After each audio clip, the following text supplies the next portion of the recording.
CM Chandrababu తెలంగాణలో పాగా వేసేందుకు ప్రయత్నిస్తున్నారని బీఆర్ఎస్ విస్తృత స్థాయి సమావేశంలో కేసీఆర్ వ్యాఖ్యానించారు. ఈ వ్యాఖ్యలు కాకతాళీయంగా చేసినవి కాదన్న చర్చ రాజకీయ వర్గాల్లో సాగుతోంది. చాలా ఆచితూచి ప్రయోగించిన పాత అస్త్రంగా కేసీఆర్ ప్రయోగించారన్న అభిప్రాయం వినిపిస్తోంది. విస్తృత స్థాయి సమావేశంలో కేసీఆర్ చంద్రబాబు పాలన నాటి రోజులను గుర్తు చేశారు.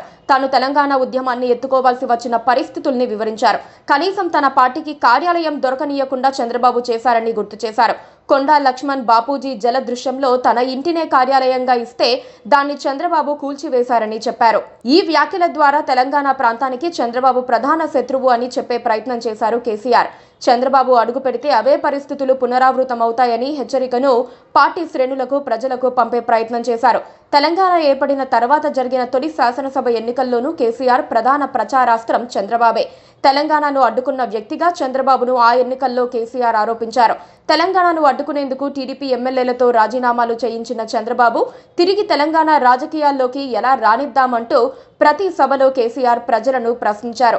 ఈ ప్రచారం ప్రజల్లోని తీవ్ర చర్చ రేకెత్తించింది. కేసీఆర్ ఎత్తుగడ ఫలించింది. ఆ ఎన్నికల్లో గులాబీ పార్టీ మెజారిటీ స్థానాలు గెలుచుకుని అధికారంలోకి వచ్చింది. 2018లో కూడా చంద్రబాబును టార్గెట్ చేస్తూ ప్రచారం చేశారు. ఆయన టార్గెట్ గానే కేసీఆర్ ప్రతి సభలో విమర్శలు చేశారు.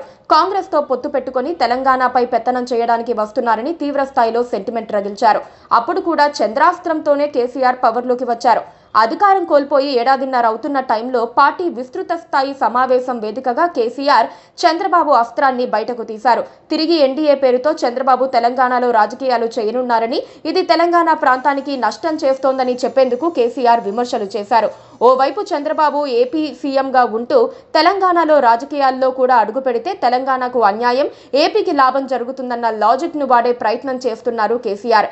ఎన్డీఏలో చక్రం తిప్పే పరిస్థితుల్లో ఉన్న చంద్రబాబు తెలంగాణలోకి రానిస్తే కేంద్రం నుంచి వచ్చేవి రాకుండా అడ్డుపడే అవకాశం ఉంటుందని, గోదావరి కృష్ణా జలాలను తరలించుకునే అవకాశం ఉందని, అందుకే కేసీఆర్ ఈ వ్యాఖ్యలు చేసినట్లు గులాబీ ముఖ్య నేతలు చెబుతున్నారు. చంద్రబాబు శిష్యుడైన రేవంత్ రెడ్డి ఇక్కడ సీఎంగా ఉండటంతో చంద్రబాబుకు అడ్డు లేకుండా పోతుందని, అందుకే కేసీఆర్ ముందు చూపుతో చేసిన వ్యాఖ్యలుగా బీఆర్ఎస్ నేతలు విశ్లేషిస్తున్నారు. ఎన్డీఏ పేరుతో తెలంగాణలోకి చంద్రబాబు రాకుండా చేసే ప్రచారం కేసీఆర్ చేపట్టే అవకాశాలు ఉన్నట్లు తెలుస్తోంది. ఈ ప్రచారంతో తెలంగాణ ప్రజల్లో మరోసారి సెంటిమెంట్ రేకెత్తించవచ్చన్నది ఆయన వ్యూహంగా రాజకీయ విశ్లేషకులు చెబుతున్నారు.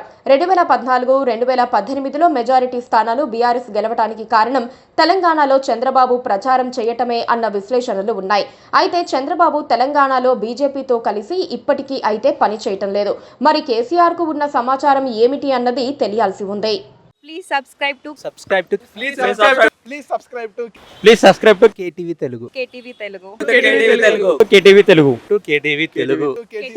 channel.